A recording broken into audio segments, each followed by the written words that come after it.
How's everyone's Thursday going so far? So far, so good? I appreciate you guys coming in, and I hope that we can spend this hour together and you leave a little more educated than you came in, right? Today we're going to be talking about security and retirement, and what I wanted to ask was, what does that look like? Do any of you have any, anything that you would like to say about what does security look like in retirement? Having enough money. Having enough money, correct, right? That's one of the biggest concerns that we hear when we have clients coming through our doors at our office is, will I have enough money that will last me through retirement and make sure that I'm okay no matter what? Well, that's what I kind of want to talk to you about and paint a picture of what the differences of how retirement used to look like, what it looks like now, and what challenges come with that. So let's get started. First, I want to leave this up here for about 10 seconds. This is our disclaimer. And I'm going to leave it on here for a little bit just so the payment we made to our attorney makes it worth it. So please have at it. Is that the fine print? This is 12 to be exact. But as Johnny mentioned, our firm, we focus on the financial planning first. We do have the advisory side of the company where if you just want some advisory services, we can do that, but we always encourage our clients to go through the financial plan because it allows us to go through every aspect of your finances, right? And what is fiduciary? Fiduciary is an advisor that's supposed to put your interest ahead of their own, right? And it sounds almost like, yeah, not dip, like you should, right? Well, I want to share with you guys that not all advisors are equal. I am a fiduciary. I have my Series 65 license, and I'm proud to have it. And I feel like nowadays, the word fiduciary gets thrown around way too much with not enough weight attached to it. How many of you heard, oh yes, I'm a fiduciary? Well, the thing is most of the time, it's not that case. Well, I like to say a fiduciary is like your doctor. When you go to your doctor, do you ask your doctor, hey, you just tell him, hey, I just need this medicine and that's it? No, he has to take you through the process, look at everything that's going on with your health, and then prescribe you the medicine or whatever the case may be, surgery, right? Well, the way I like to kind of talk about what the differences in the finance world is with people who are just financial advisors versus fiduciary is just like that of a doctor. Let's use, as an example, you were to go to your doctors to get cholesterol medicine. And you go in, he looks at you, he tells you, hey, I have 5 options to choose from. I think the best option for you is bottle 3 of the medicine. Is he working in fiduciary standard when he gives you that advice? No, Why not? because he hasn't examined you. Well, what I'm saying is, if he takes you through the process and he goes, out of the options that I have, the best one that fits your situation is bottle 3. Is that a fiduciary standard? Yes. Yes. Well, what if I told you before that meeting that doctor had, he had a pharmaceutical rep come by and say, hey, doc, you sell bottle number 2, you get a free trip to Hawaii. And then when you come in and he goes, bottle 3 is all right, but I think you should do bottle 2. Is he working in fiduciary standard? No. So what I encourage you to do today is, because this happens a lot in the finance industry, where if you were to Google, and I'm not going to mention any names, but if you Google, if you're with a big brand financial advisor, put their name in Google and type in profit sharing after that, and you'll see a disclosure called something along the lines of revenue sharing disclosure. What you're going to see is in your portfolio, you're going to most of the time you're going to see that your holdings match that disclosure. Now, I'm not saying that's a wrong thing to do. Advisors, they work what's based off what's called the suitability standard.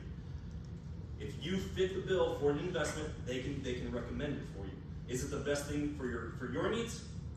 Maybe not. But the thing is, there's always an underlying thing that can be behind that recommendation that you might not be knowing about. So something I just want to let you know about why, again, I'm proud to have a fiduciary license, and what our firm does is, again, genuinely puts your interest ahead of our own. So, retirement. I like to use the analogy of climbing Mount Everest for the story of retirement. What is the goal of climbing Mount Everest? get to the top. To get to the top. And that's the answer that we always get when people ask. And I agree. The goal is to reach the top because you get to see the beautiful sights and all that kind of stuff, right? But I'll You might encourage. want to get to the bottom again afterwards. Exactly. The ultimate goal is to get to the top, enjoy the view, the scenery, and then be able to make it back down safely. 80% of deaths that happen or climbing the summit happen on the way back down. So isn't that interesting how that's like the story of life? If you don't pack enough to get to the top, you might not get back down in whole. And another thing I like to tell people that to consider is this, the product that you used to pack on the way up. Was that the right product? Or, is the 401k IRA the best option? It might be on the way up. Is it the right option on the way back down?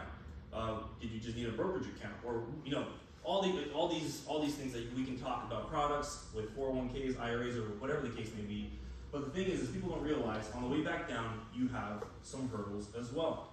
And we're going to talk about taxes and Social Security today. You have inflation that you have to deal with, right? The last couple of years have been pretty crazy, and from what we're seeing, we don't know what's going to happen with inflation in the next year because of just how volatile everything is. And then, of course, longevity. We're living much longer today than we are ever before in history, so that just adds on to the problem of potentially running out of money in retirement. So I want to paint a picture and kind of talk about what did retirement look like and what is it now. So what retirement was a three-legged stool. You have Social Security, a pension-based plan, and personal savings and investments. Now, this is what most plans looked like prior to the 80s, where you started working for a company, the company took care of you, right? They funded your pension plan, and you turn 65 and you go, I'm gonna retire. So you take your Social Security, you start the income from the pension, and you're living your best life. Because why? The pension and Social Security covers the majority of your expenses. Back in the day, pensions they were called, I like to call them the Mac Daddies, where they had real cost of living adjustments. If you were to pass away prematurely, it would pass on to your spouse. They had real benefits. And of course, the biggest benefit of the first two is they last through what? Through your lifetime, right? And then the only kind of planning you really had to really do was planning on your investments, your personal savings, right? We like to call it in our office the fun money. This is where you get to go on your trips, invest a little more wherever you want to do, right? This was probably the biggest part of planning, and this is again coming from someone like Johnny, who's been in the business now for close to 30 years, and he talked to me about it. Like, this is what most plans look like. Clients would come into the office, they would sit down, they would show their income, and then they have an investment. Now, some of you might have this retirement, and this is a great retirement, but it's not like that these days. So what does retirement look like now? Well, it's a 1.5-legged stool. And you can see one's half, and then the last leg is a pretty big, a much bigger leg. I like to almost say it's kind of almost out of balance. Can anyone sit on this stool? It's kind of hard, right? Well, so as you can see, now this is what most retirements look like. You still have Social Security. Now, who here thinks Social Security is a little shaky? Right? We hear it in the news a lot. There's a lot of moving parts. We don't know if it's going to be there. We keep hearing on these headlines. Well, I'll tell you what. For you guys, Social Security is going to be fine. Me, on the other hand, that might not be the case. At this rate, my full retirement age might be 85, right? So Social Security is a bit shaky, not for you guys, but for the next generation, someone like me. Now we have, you can see that what's missing? Pension. The middle leg, right? So that's the pensions. Now, what was it that happened? Actually, before I go to that, I have a little side note. It's not that pensions don't exist anymore. It's that they're not the same as what they used to be. And on top of that, they're usually not as big as they used to be. I want to kind of share a little side note with what is going on with one of our clients, and I hope that if you guys have a pension of any size that you have recently, please ensure you know what benefits come with it. Our clients came in to talk about retirement planning, and they're sitting in a great spot. They both have Social Security, and the husband has a small pension, again, small but mighty, that fills in the gaps for what they need for their lifestyle. The thing that they didn't realize was upon his death, if he prematurely passes, his pension doesn't pass over to his wife. Now, what about Social Security? If you have two Social Securities and one spouse passes away, what happens? You get the higher of the two. If he passes away in the situation, she loses 2/3 of the income that she's used to. So the thing I just want to stress is please ensure that if you do have a pension of any size, have it reviewed. That's something that we offer as well, but if you have a financial professional, have them reviewed to ensure that you know what happens with your pension if you were to pass. Because again, personally, I've been married for 2 years. I think my wife would kill me after death if I left her with nothing afterwards, but that's a whole different conversation. But why did the change happen? Why were pensions removed?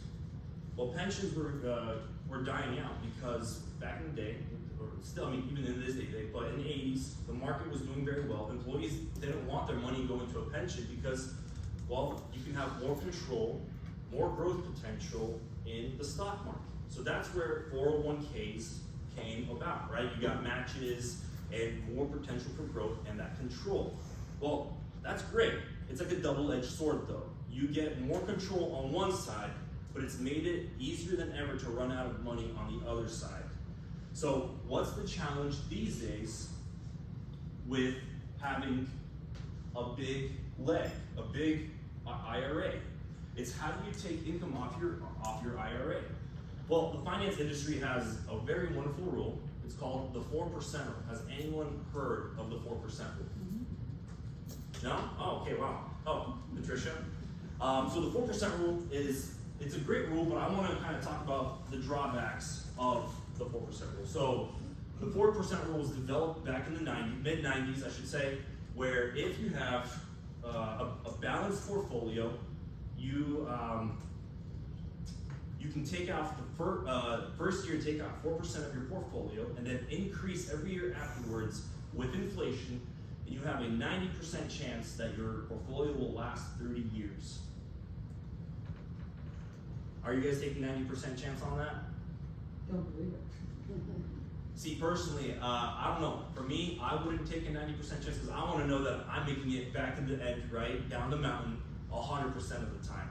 I don't know, this might be too soon, so please don't judge me. But for me, it's like, if you were to sit in an airplane and the pilot goes, all right, guys, we're flying from Sarasota, we're going to Boulder, Colorado, and we have beautiful skies, it's clear, we're going to have some turbulence, but I have a 90% probability that we're going to land. Are you going to sit on that plane? No. So why would you do that with your retirement? I actually have a friend who's a pilot, and I told him that. He goes, David, planes land 100% of the time. You just might not like how it lands, but that's a whole different topic. And as you can see on the title, it says, which is really the 3.5% rule. Why is that? Well, a study right now shows that the 4% rule is actually, you have a less probability than what they calculated back in the mid-90s. If you take a look at this graph, on the left-hand side, you have the withdrawal rate, starting from 1 to 10. At the top, you have the blends of your portfolio between equities and bonds, and of course, you have cash over there. Well, if you follow the 4% rule, right now, the best option you can have is if you have a 60-40 split between bonds and 60% bonds, 40% equities, you have a 90% chance of having your portfolio last 30 years. If you have $1 million IRA, and I don't know, for you guys, again, inflation has been pretty rampant, $40,000, 4% of $1 million, for me, might not be enough of income to cover all the expenses. Are you taking 4%, or are you taking a little more than that? So if we start taking 5, 6, 7, well, your probability of your portfolio lasting 30 years drops dramatically. So now, not only do you have to be safer, say 3, there's like a sweet spot between 3 and 4, where you do have that 100% chance of your portfolio lasting. But again, then you're taking less income, not being able to live the life that you want to live, that you thought you would in retirement. And now you have another concern is, are we gonna run out of money, right? So I actually have a 4% rule story that I want to continue with. This is a story about Steve and Bill. Who wants to be Steve or Bill? Does anyone want to be Steve or Bill in here, or do you guys want to hear the story? Hey, okay, we got Steve right there. Anyone want to be Bill? All right, I'll be Bill. How about that? I'll be Bill. So, the story of two brothers. Steve and Bill, they're 10 years apart. Steve worked at Honeywell for 40 years, and he builds up his retirement to $1 million by age 65, and he goes, man, I need to take some income off for my retirement. How should I do it? He came across this cool rule called the 4% rule, which does what? It takes 4% the first year, and then increase with inflation every year after that. And he uses it, 10 years goes by, and Steve is doing pretty well. He opens his account, he's at $2.5 million. I like to say that Steve is living the retirement of yes, right? Your wife goes to you and goes, hey Steve, remember that Europe trip that we wanted to take so long ago? Can we do it? What are you gonna say? Absolutely. Absolutely, honey. Well, anything for you. Are we gonna take the grandkids to Disney World? I don't know. Oh, wait, I don't know about that. Can she take the kids to Disney World? Yes. There you go. Right? Can we take that cruise that we always wanted to? Of course he's gonna say yes, because what? He's sitting on a foundation that, well, he's out to do anything. Well, Steve, Bill, me, wasn't so lucky. I go to Steve and I say, Steve, I have $1 million in my, at 65. I want to live the same retirement that you did. What did you do? And you tell me what? The 4%? The 4% rule. I'm like, sweet, I'm gonna do it. Perfect. I start doing the 4% rule, and 10 years goes by, and I only have $305,000 in my account. Why? Why is it? I did the same thing that Steve did, and my retirement isn't the same. Different. Am I gonna go to that European trip? No. Probably not. Am I gonna? Hopefully, I can still take the grandkids out to Disneyland, right? Or the wife can. But anything more, my biggest concern right now is, am I gonna have enough money to last through retirement? And here's the difference. The difference is, Steve had the brilliance of retiring in 1990, where there was a 10-year bull market where he could have pulled out as much money, well, not as much, but he could have pulled out more if he wanted to, because nothing was going to stop his portfolio from growing. As you can see on the graph over there, at 75, he has about $2.5 million, while me, Bill, had the misfortune of retiring in the year 2000, where the markets did what? Nothing, right? And the markets can do nothing for a very long time. The thing is, if you had a choice to be married to Steve or Bill, who would you be married to? Probably Steve, right? The thing for me is, you don't want to be married to either of these guys, because they're both nut jobs, right? They both went and said, you know what I need to do? I need money for my retirement. I'm going to throw my money into the market, stocks, bonds. I'm going to use this 4% rule and hope that everything works out. Hope is not a plan, okay? You need a retirement that's based off of math, not markets. And I believe that you can retire whenever you want to retire without having to worry about something like the markets. Excuse me, I'm gonna take a sip of water.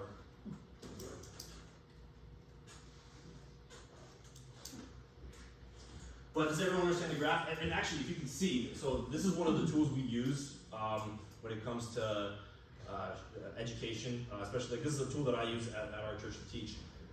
This tool, you can type in any number, total amount of assets, what your retirement age, what your expected life expectancy is, and use the withdrawals with inflation, and you can choose whatever index you want. Over here, I'm just using the S&P 500 as the index. You can see, using real data, what could happen when you retire. Now, I like to tell people that in finance, hindsight is forever 2020, right? We all can say, if I would have just invested in NVIDIA back in 2015, I'd be well off right now. But that's the problem, is foresight is forever blind. And of course, as you can see, Bill doesn't make it living his current lifestyle because he runs out of money before he runs out of life, and no one wants that. Just to lighten the mood, I have a little meme over here, just to help you guys out. I don't know, has anyone ever seen that one? I see it on Facebook all the time. I laugh every time I see it. But what are the challenges and risks that come with taking income off of your IRA or your 401k? Well, as you see, you know what? I need to edit that color because red does not do well over here. I'm gonna change that for the future. But the first one is sequence of return risk and market volatility. I'm gonna leave that one for last, but I want to start with interest rate. So interest rate risk, if you're in a fixed heavy portfolio, meaning bonds, like fixed income, well, interest rate is your biggest enemy because if interest rates go down, sure, if you're in bonds, the bond value does go up. I don't know if you guys know this, but bonds and interest rates work in inverse. If interest rates go up, bond values go down. If interest rates go down, bond values go up. But what happens most of the time is your bonds get called and you have to reinvest at a lower interest rate because the issuer is not going to want to pay a higher interest rate on their debts. They're going to want to reinvest at a lower rate. So if you have $1 million, you're taking 4% off, but now the interest rates drop to 2. Well, you just went from $40,000 to $20,000. Is that something that you're willing to risk your retirement on? No. And as we all know, interest rates go up and down a lot. You have tax risk. I'm going to talk about that as the last topic today. Healthcare and unexpected costs. We all know that the older we get, the more expensive it gets to, maintain, and you have medical bills that continue to go up. A little side note on unexpected costs. Who here thinks that long-term care is the only option that you have for care in old age? No? All right, well, we got some educated people here. I love that. Well, a lot of people think that long-term care is the only option there is, and I want to let you know that there's not. There are other options out there that allow you to have access to a lump sum of cash that could pay for your medical expenses. Speaking of long-term care, Johnny, I got the okay to say this, but his dad last year, his long-term care premiums skyrocketed by 92%. Do you think if that happens again, his dad's keeping the premiums or keeping that policy? No, he handed the bill to me. Oh, He's like, because it's what it came down to. He goes, well, you're the one that's going to be taking care of this. So he goes, do you want it or not? And I'm like, but yeah, no, we had to do a conversation. And one of the cool things about this area, the state of Florida is one of the best states to live in for protection of assets. And so if you're living somewhere else 6 months out of the year, you want this to be your 6 months in 1 year. And there's so many other benefits. 1 day, 6 months. 6 months in 1 day. Yeah, 6 months in 1 day. But you want this to be your residence. And we can explain that all while you're in our appointments when we're talking about that, and then explain how your children get involved, even though they might not live in this area. There's ways to do these things and actually keep your estate protected, not only for your spouse, but also for your children. So if everything is done correctly. Yeah. So state of Florida is awesome. So. Yeah. And again, the thing is you don't want to be diving into your retirement plan to pay for medical expenses, because that makes you run out of money much faster. So if you had access to a lump sum of cash that could pay for your medical bills, well, why not have that as an option so you don't have to worry about running out of money, right? Longevity risk, we brought that up at the beginning of the seminar, that we're living longer than ever. So that just adds on to the risk that we're going to probably run out of money before retirement, or before life, I guess you can say. But back to sequence of returns, risk, and market volatility. The reason why I left this one last is because I have a graph for it as well. What happens if you retire in a down market? I mean, we've been doing pretty well these last couple of years, right? 2020 was the rough one where everything went down. We all got kind of scared because we had COVID. Now we're back up. Can you handle the ups and downs of the market during retirement? Because if you're taking money off your IRA while you have a down market, you just killed off the dollars that are supposed to help you get back up when the market has a bull run again, right? Well, here's the mathematics behind that of how much harder your portfolio has to work to keep afloat. So, right here, if you incur a 10% loss on your account value, you need to earn 11% to get back to where you were. If you took a 5% withdrawal and again, I know we were talking about the 4% withdrawal, but if you take a 5% withdrawal, your account has to go up 44% to get you back to where you need to be. So, in other words, from taking the income you took off your portfolio, you're down 44% with a 10% loss. And that only gets worse as the losses grow. So if you're at 20% loss in your account value, you take a if you don't take a withdrawal, you have to earn 25% to get back up. And then 62% if you took a 5% withdrawal. So that's why this is one of the biggest challenges with taking income off of your IRA. How do you plan to take income? Another thing I like to say is we don't live off of assets, right? All our life, kind of like the mountain, we're putting money away to build, and where we're putting away. We're putting them away into assets that we're hoping that one day will provide income for us. Well, we don't live off of assets, we live off of income. Are these assets doing the same job on the way up? Are they doing the same job on the way down? Most of the time they don't. And again, 30% is just a little worse. And I do want to kind of educate actually on the two types of risks that there are. Has anyone heard of systematic risk and unsystematic risk? So systematic risk is something like that, what happened of 2020, where everything gets affected. That is a kind of risk you cannot diversify away. There's, if you're strictly in the markets, meaning if you have your portfolio of stocks, bonds, you're in the market. If the market as a whole gets affected, it's very difficult to not get affected with that kind of risk. It's unsystematic risk, it's systematic risk. Unsystematic risk is diversifiable risk, where you don't have to buy, for example, Apple as a whole, but you can buy an ETF that has Apple in there.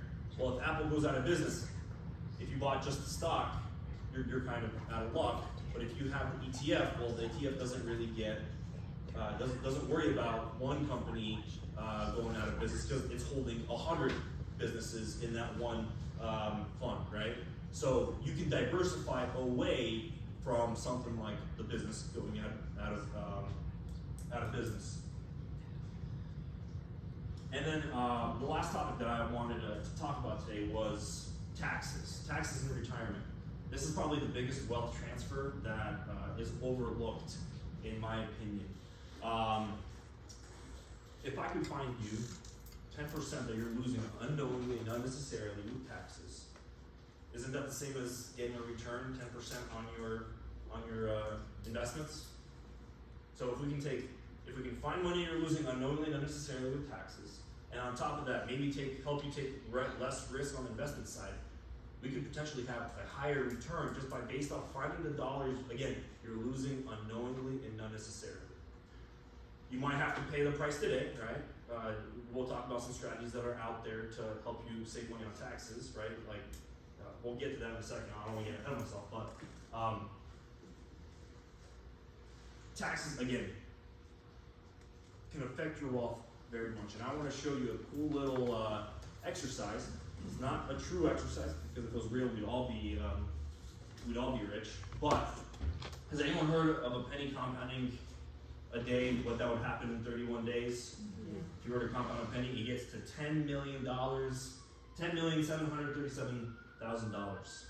Well, if you were in a 30% tax bracket and you were to pay after each day the tax bill that you had to pay when you accrued that interest, you would only have $81,000 at the end of the 31 days. So this is what tax does. And again, this isn't a exact representation of tax, because again, I know this is just on a much bigger scale, right? Again, if I can find a penny that can do that, I'll be very happy. But think about your brokerage account, because a lot of us who do save, we don't just have an IRA account, we also have a brokerage account. So what happens when your brokerage account is growing and compounding in interest? Well, your tax bill is compounding just as fast. So how does it feel? Are you paying your taxes out of your brokerage account as your account grows? Most of the time, not. You're paying out of your current lifestyle. So if you're living on, $70,000 a year, but your tax bill continues to eat away at that $70,000, you're going to come to me and go, David, I'm making all this money, but I'm getting killed by taxes. What's going on?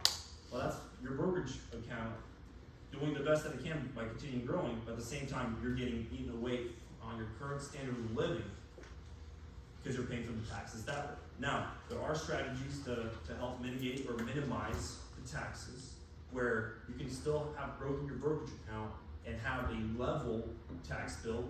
But the thing is you would have to come in, again, we have to look at that entire situation, but if I could help you save 10% on your taxes, isn't that a conversation you'd want to have?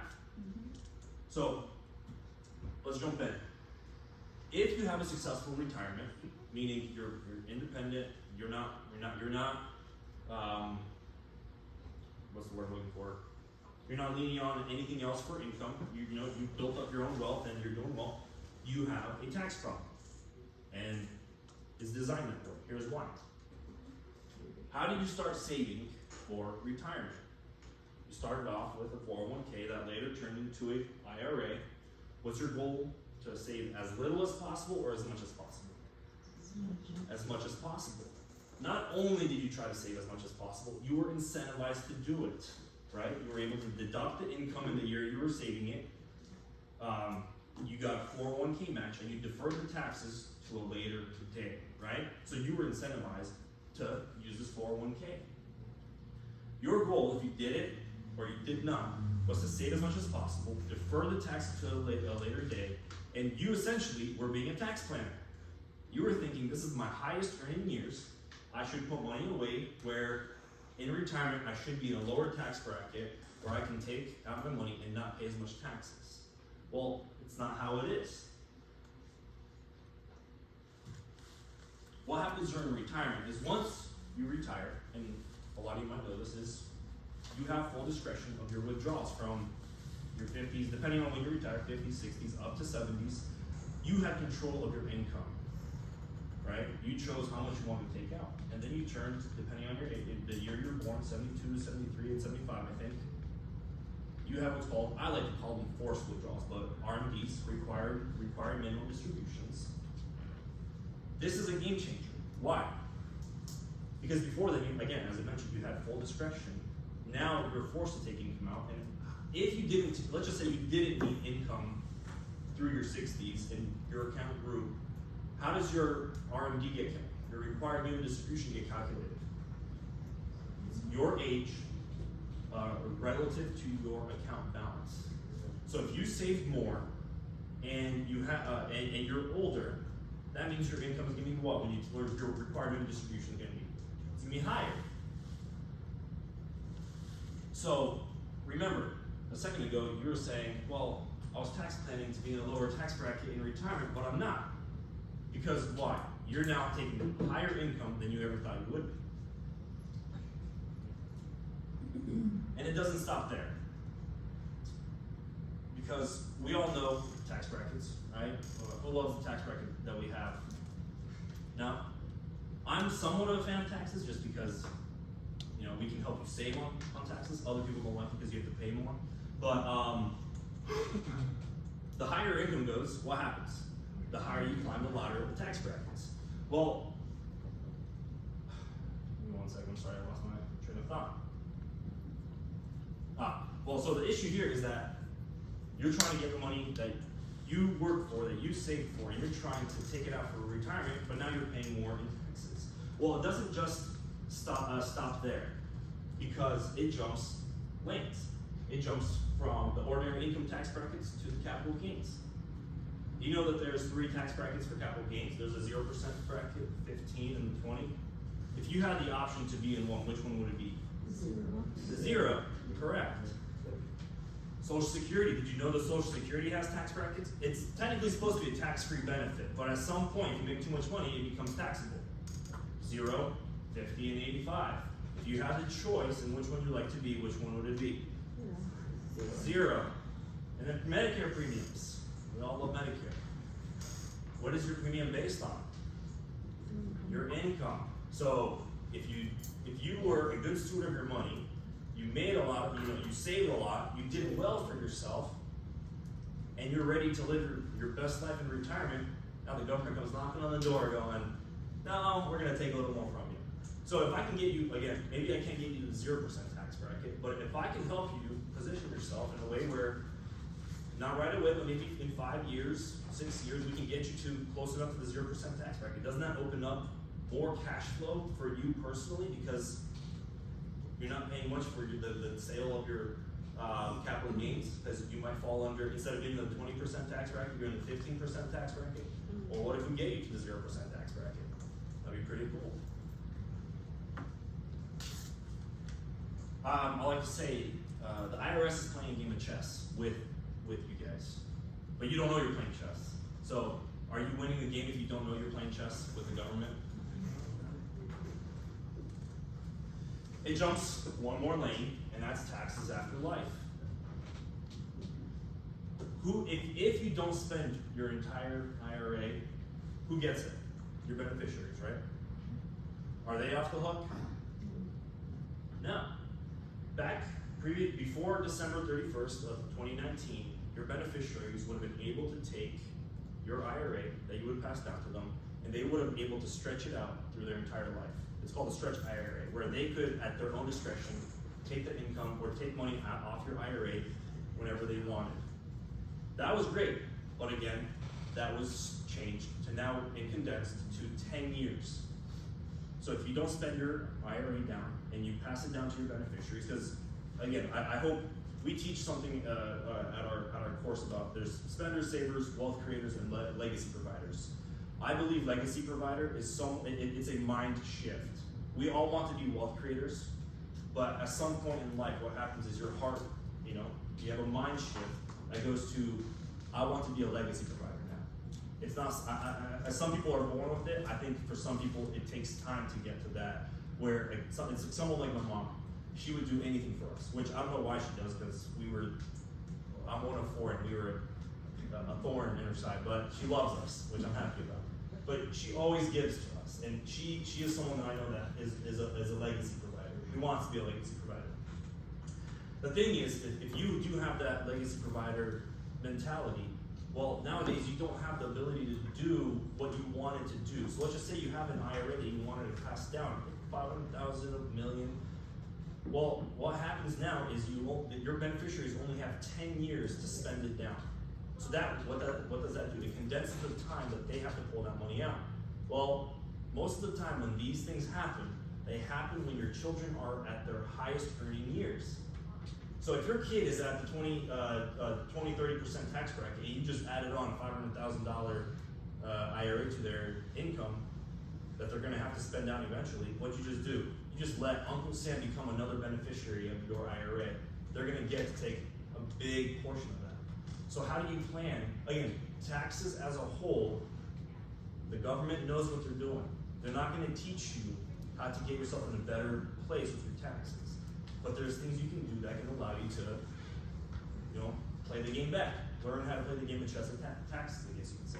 So I'm going to kind of give you guys a couple strategies. I'm not advising you on anything, because again, being a fiduciary, if I were to advise you, I need to know your entire situation, your financial situation, and what goals you have. But here are some things you can do. You have Roth conversions, right? That's the Band-Aid that you have to rip off, which I mentioned earlier. You have to pay the tax today, wait a little bit of time. I think it's 4 years right now for the 5 years. Thank you, Johnny. 5 years for your Roth account to become tax-free. But afterwards, nothing gets affected, because the IRS doesn't realize the money coming off a Roth IRA or a Roth conversion. It's a great option. A lot of our clients like it. Does it fit you? Well, that's something we'll have to find out. Donor advised funds, qualified charitable distributions, they both work similarly, where you take a deduction off your income by donating or giving away your money. If you're in a higher tax bracket and you're trying to find a way to mitigate your taxes. One of my favorite stories actually is Johnny has a client that had $1 million IRA. She didn't need the money. She didn't need the required minimum distributions. But all she wanted to do was to leave the full $1 million to her son after she were to pass. Well, that can't really happen, because the government's gonna get their taxes one way or another. But the thing is Johnny was able to set up an account with her that was funded by her required minimum distributions, that upon her death allowed $1 million to transfer tax-free. So the thing is, what I want to say is there are strategies out there for you guys that can help you pass your estate down efficient, that right now you can do to minimize your tax bill. But the thing is, you have to be proactive in, and, I just want to add on, she also left $1 million for the charity too. okay, So there there's you $2 go. million made out of $1 million when it came out of it, so. There you go, that's right.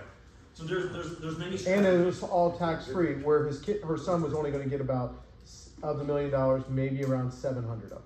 So now we made $1 million to a charity, Xavier University, and then $1 million to, her son, completely tax-free. So you just gotta know the rules. Exactly, you got it. If you're playing chess with someone, go ahead. You have to know how to play the game. Monopoly, oh my gosh. Or tic-tac-toe, right? How do you play tic-tac-toe? If you know the rules, you'll always win. I used to do that with my brother all the time. So, just want to kind of finish off, we're going to let you know, like, the services that we provide. We have our initial consultation and our portfolio reviews. That's something that we can do complimentary for you. All we ask is that you set up a 30-minute conversation with us to see if we're the right fit. I might not be the guy, you might like me, you might not, but let's find out. I'm a golfer. I don't know if I didn't mention that. I love golf. If any of you are golfers, please let me know. I would love to join you. I always like to go out, meet people, and play the great game of golf. What's your handicap? I'm a 10, so I'm okay. So if you're ever looking for a fourth, I'm always down. I will always bring my encounter for golf. Just kidding, not always, but most of the time. But yeah, so we do offer in your little baggies, you have the 4 most important financial questions that I believe everyone needs to have answers to. And I'll tell you what, I've only had one person so far who answered one of those questions with a yes. Other than that, everyone else has said no. That is something that we can offer for you for free. It will come with a report showing you what road you are on now. Meaning, the software that we use is called Financial GPS. It's actually the most interesting thing. Yesterday, my wife was driving to Tampa Airport and her phone died. She almost had a heart attack. She didn't know how to get to the airport, but luckily she made it. Point being isn't it amazing how we have a tool in our pockets that at any given moment you type in where you want to go, it knows where you are, and it'll take you there. Well, our tool can show you the roadmap where you are on, and to see where you're headed, projected out to the future. And then, if we need to make adjustments, we can do that for you. And again, you'll get a report after that. And if you decide to move on with us, our financial plan is a $1,000 flat rate, and it's portable. Our financial, again, I encourage all of our clients who do go through our doors to go through the financial planning route, because we do have our advisory services, but the financial plan allows us to be like doctors, to see every aspect of your finances and show you what road you are on, and let's find if we can make it more efficient, help you find money you're losing unknowingly, not necessarily, and help you in any way, shape, or form. Did I miss anything? No? That is all. I'm gonna just set up a close. Thank you, David. That was really good. She said you know in the bag. These are the 4 questions. These are what I want you to take home. I also, if you guys go to a different church or anything like that, we actually want to openly start doing these educational events at church. And it's an 8-week course. So if you're in financial peace, from Dave Ramsey, this is not. This is actually Do we have any extra in the how bag to for use an money ounce? real. I mean, where people, I always ask a pastor, I go, so how much do you follow up? Okay, we'll figure Pay it out. everything with cash. And they're like, because we all use credit cards, it doesn't make sense, it doesn't work, it's outdated. But if you know how many of our kids are gonna be able to buy a house without a loan? Unless you actually have a lot of cash sitting aside, most of our kids are not gonna be able to buy a house without a loan. So we teach them how that works. But this, we have found that even every generation that comes through our classes, they get a lot out of it. Not only what they can share with their kids, because they didn't even realize how much they didn't know about their own mortgages. So, how that works. How many people think a reverse mortgage is bad? Have you ever heard of that? Everybody's like, it's bad. And I go, why? And they're like, I don't know. I'm like, I don't know. I don't know if it's bad for you then, because it might make sense for you. Because we have a lot of equity in our houses here, because what happened in the last couple of years? Boom! So, and inflation went up. Maybe that's an option to actually bring in tax-free income. I'm just saying, there's other options out there that people don't look at. But when you come through a plan with us, guess what you're doing? You're learning. You're learning how everything works. And then by the end of the planning process, you are making the choices. We are not making the choices. You're going, no, I like that. I get people to come in. What was the guy that you brought in? How long was that? Oh my gosh, yeah, State? those 600 pages. 600 pages. His statement. We went through it and we did everything. I go, why'd you do this? He goes, I have no idea. Like he had no idea why this was why it was. And he goes, it just kind of became this. And he goes, but I go, why do you want to happen? He's like, I need this much money. That's what I need. And then he goes, can we do that? And he goes, and then I want the rest to go, to my family and do this. Yes. And it made it a lot simpler. He said, now he's going to be able to understand exactly why he's doing it. But he's going to be able to make the choices. So how many people go in and come from their advisor and are more confused when they left? Exactly. So that's what we want you to do. And we tell people sometimes it doesn't come all the way really quickly. Sometimes it takes 3 or 4 appointments, or sometimes we have people click 4 years down the road. They go, I finally get that piece that you were talking about. And they're like, they knew it, they understand what the benefit was, but they didn't get it until like 3 or 4 years. It's an educational process. So if you don't mind, take 2 minutes to fill this out for us. It just helps us. And if you do not want us to contact you, please, Mr. Frank, don't contact us. You know where we're at. If you guys need our services, call us later. This is more to educate you guys where we're at, where you can take you to another place. And we hope it goes really well for you, that you can actually come to somebody and go, I have some questions. I don't understand. Maybe it's just a second opinion to get a better understanding where you're at. We have software now that you can actually keep your other, say you have a Morgan Stanley account that's over here. Our software will pull all your accounts. You might have 3 different things going on. So you can see your whole picture in one. There's usually in every marriage somebody that cares about this a lot, and the other person is hoping that it's done. That's what I have found in most marriages. Well, the one that's hoping that it's done, this thing allows this. When we put a lot of money in our software system, they get to see where it is, and then we can show them this is how you get your income. They're like, yes, and they're ready to go and get lunch. But that's all they wanted to know. They didn't want to know how the boat was built, but they want to know the boat works. They want to get on the boat and they want to sail.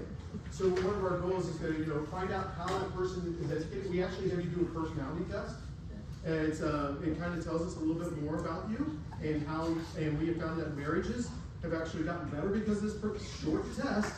Because the first time I took it with my wife. I found out I was doing something completely wrong. She's reflective. I found this out. It says reflective. That means she does not make a decision quickly, ever. You know what I do? Snap decision. Yes, exactly. I'm like, hey, that's a good idea. Let's go with it. Let's run with it. And she's like, hold on. Wait a second. But I was trying to, and it became a conflict with us.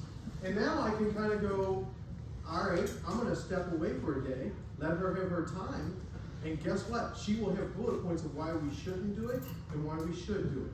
And so she has thought it out a lot more processed than I did. And you know how many landmines my wife has saved me from because I finally learned what her gift was and I was ignoring it for years? And they're like, she is preventing me from landmines. What we're going to do is hopefully with your marriage and your retirement is prevent you from hitting landmines. That's what happens. Because when somebody gets sick, that's scary stuff. It's really scary stuff. All of a sudden you find out you have dementia issues. Guess what? You know what's going on when you find out. You just find, so now we have to plan. And we have to plan through that. I will tell you that 90% of the people, advisors out there, are not equipped to help you plan to get you to that next step and get you down the hill. We have found it over and over again. I tell people my team is the most amazing team because they are great educators. We teach people all the options. We are looking for your landmines. All we want you to do is be able to enjoy Venice and stay down here as long as you can and all the way through retirement. I like to do yoga on the beach. And down here and when I get an opportunity to go down there, because it's one of my favorite things in Venice, to come from Kentucky, just have yoga on the beach. Funny, they have a marine going down there and doing yoga on the beach. That's what they do. They find others. But it broke my heart last year because people who have been coming down here for 15 years and renting a place, guess what happened? They're retired. Everything went up. Rent went up, doubled. They're like, we can't come down here anymore. And so there is this choir circle in the yoga thing, all these ladies, and all the men are just like behind here going, oh, what's going to happen here? It was scary. But they were all upset. They're not coming back. These were friends. They've been coming down for 15 years. In their 80s. One lady that told me off, she didn't tell me off, she goes, you'll get it one day. Because I would fall and fumble and trying to do something, but she's 80-something years old and doing it perfect. She corrected me, but she was just kind of flexing a little bit. As she should, if it was something. But, they're not going to be here next year because, or they're not here this year because numbers are here now because they can't afford it. How would you like to know a little bit more about those situations? How would you like to be ready, prepared for those situations? Because nobody was prepared for COVID. Nobody was prepared for inflation to go shooting up like crazy. You might be in a place where we're getting by right now because of everything that's happened the last couple of years. Maybe we can show you ways to really get by a little bit more better, where you can breathe a little bit more. You just might not know about it. You don't know what you don't know. That's what I always tell people. You don't know what you don't know. So thank you all very much for coming. I hope you please fill that out for us. It's just like I said, it helps us, and then we want to make it better. If there's things that you want to see in the educational events, we want to bring them to you. Like I said, we get attorneys. We actually are doing a bit. Is anybody a business owner? But if you know a business owner, we have a big event on March 4th. We're 10th, March 10th. A tax attorney we're bringing in. They're bringing a whole bunch of different things to show some things. But I believe in taxes a lot, that people kind of don't talk about taxes enough. Taxes, as he just said, to me is more important than return, because we can get return from taxes and maybe we don't have to take as much risk. When people start thinking this way, they're like, oh, I can breathe a little bit. I can see this a little bit. So, thank you again very much, and I hope you guys have a wonderful day, and hopefully come to another educational visit. We'll see you in the office.